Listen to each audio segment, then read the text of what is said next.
On m'a donné mon traitement. Ça a super bien été pendant 4-5 semaines. Puis là, ça a dégringolé très, très, très rapidement. On vient comme le cerveau en compote un peu. Mais j'ai un doute que ça soit aussi lié à ma sclérose en plaques.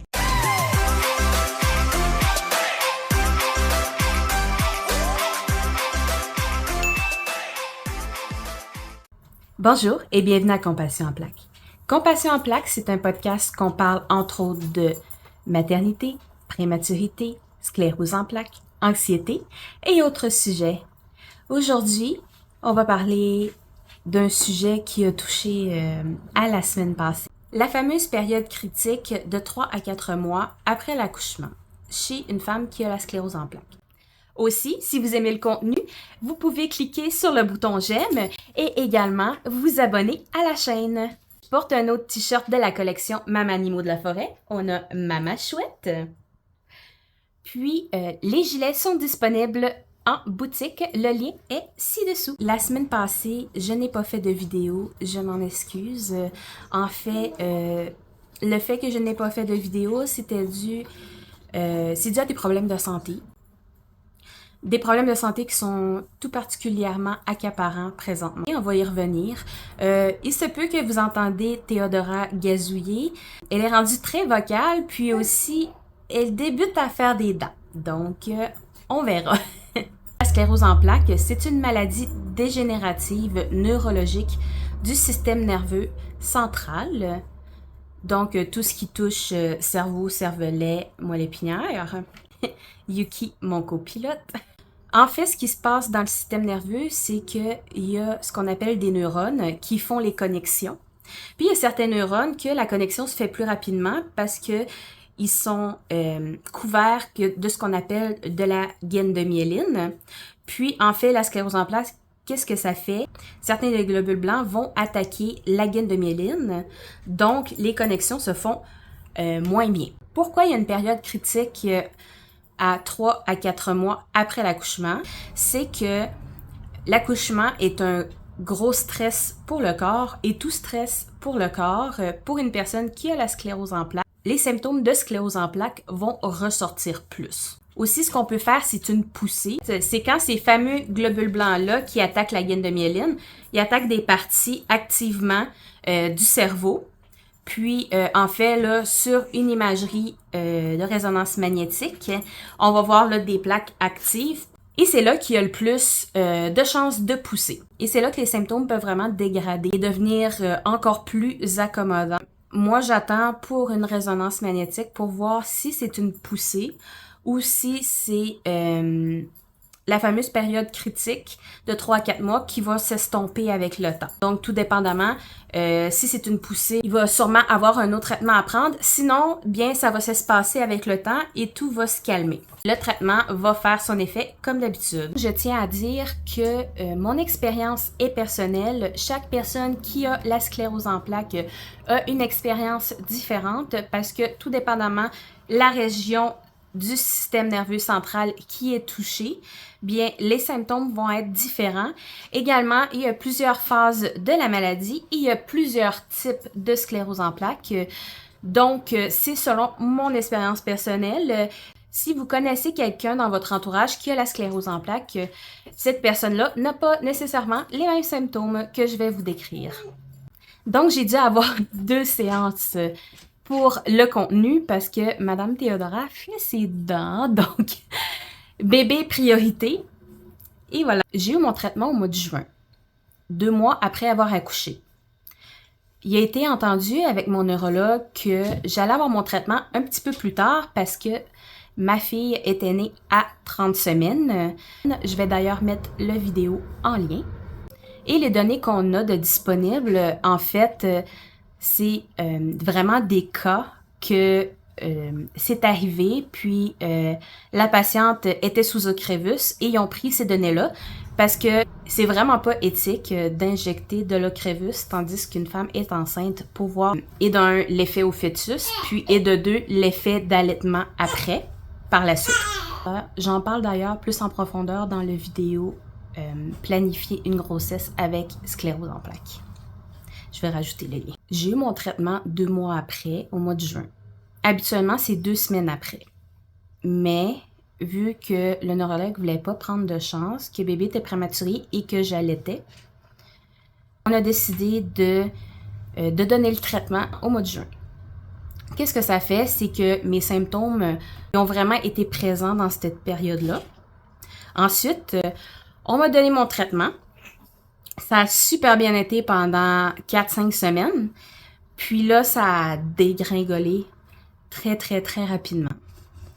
Pour moi, personnellement, les symptômes de sclérose en plaques, c'est une fatigue chronique sévère.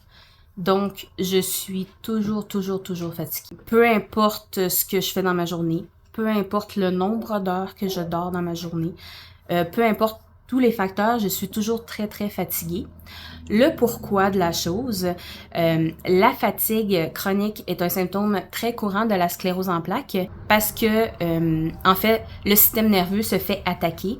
Donc, c'est épuisant pour le corps et une fatigue en résulte de ça. Un des autres symptômes que j'ai eu dernièrement qui était très accommodant, c'est la difficulté à me déplacer le soir. À me déplacer, bouger les jambes, mais aussi bouger les bras. Donc, tout ce qui est mobilité est plus difficile le soir. Encore là, c'est une question de stress sur le corps et fatigue. Donc, dans mon cas, c'est plus prononcé le soir. Heureusement, mon conjoint est là pour aider aux tâches, pour aider à la maison. Je tiens à dire que malgré les symptômes qui sont très accommodants, ma fille ne manque de rien. Je m'occupe de ma fille très, très bien. En fait, c'est ma priorité. Puis ensuite, quand j'ai plus d'énergie, les tâches sont un petit peu mises de côté, puis sont faites quand j'ai un petit boost d'énergie pendant la journée. Ça va par vague. Quelque chose d'autre qui est très tannant, on m'a dit que les nouvelles mamans avaient aussi ce problème, c'est un problème de mémoire. On vient comme le cerveau en compote un peu, mais j'ai un doute que ça soit aussi lié à ma sclérose en plaques, parce que les problèmes de mémoire sont vraiment plus intenses que des problèmes que j'ai eus précédemment. J'oublie qu'est-ce que je suis en train de faire. Faut tout le temps que je me prenne des notes pour tout. Je vais pour aller faire quelque chose, puis je vais faire autre chose parce que je sais plus qu'est-ce que je faisais, puis mon cerveau est comme décroché. Des fois, j'oublie des mots. J'oublie quel mot dire. Ils en cherchent un mot, puis je sais que c'est ce mot-là, mais je pense à autre chose. Il y a aussi, c'est ça, il y a aussi le problème, il y a aussi des petits problèmes de langage liés à ça. Donc, quand je vais penser à un mot, il y a un autre mot qui va sortir. Exemple, je veux dire lave-vaisselle, puis je vais dire garde-robe. Je pense à lave-vaisselle, puis je dis garde-robe. C'est un exemple parmi tant d'autres, mais ça arrive souvent. Ça, c'est vraiment tannant quand tu veux te faire comprendre. Et tu sais, à un moment donné, je le dis le mot. Je le dis le bon mot, mais il me faut... Tu sais, je cherche, puis je l'ai l'image en tête. Mais c'est tout simplement plus facile de montrer à mon conjoint ce que je veux que de le dire parce que ces temps-ci, le langage est plus difficile. Donc, qu'est-ce qui a fait que la semaine passée, je n'ai pas filmé la vidéo? Bien, comme je vous disais, ma fille est ma priorité. Donc, toute mon énergie que j'avais qui me restait, malgré cette grosse fatigue-là intense, a été accordée à ma fille. Puis également, j'avais des douleurs, j'avais des problèmes de langage. Ça va un peu mieux cette semaine. On se croise les doigts et les orteils en espérant que ça aille mieux puis ça continue de bien aller. Parce que veux pas, mon rôle de mère est rempli, mais j'ai d'autres tâches, j'ai d'autres obligations en tant que ménagère du foyer et tout.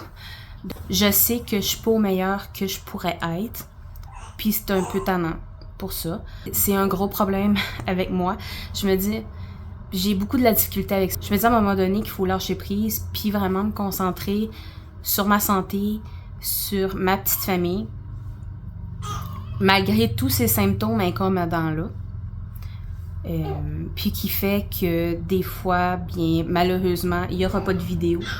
Mais je voulais sensibiliser les gens à cette période critique-là, puis aussi un peu à la sclérose en plaques. La sclérose en plaques est moins connue ou moins bien connue, puis entre autres, là, je trouve ça important d'éduquer les gens, mais en même temps qui touche quand même une grosse partie de la population. Ici au Canada, il y a vraiment le plus gros pourcentage de personnes atteintes de sclérose en plaques.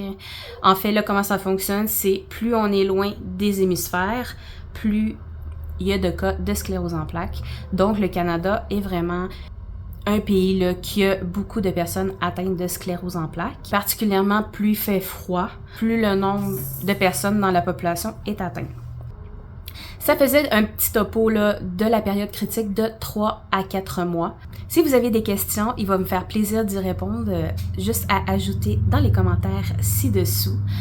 Puis, on se dit à la semaine prochaine.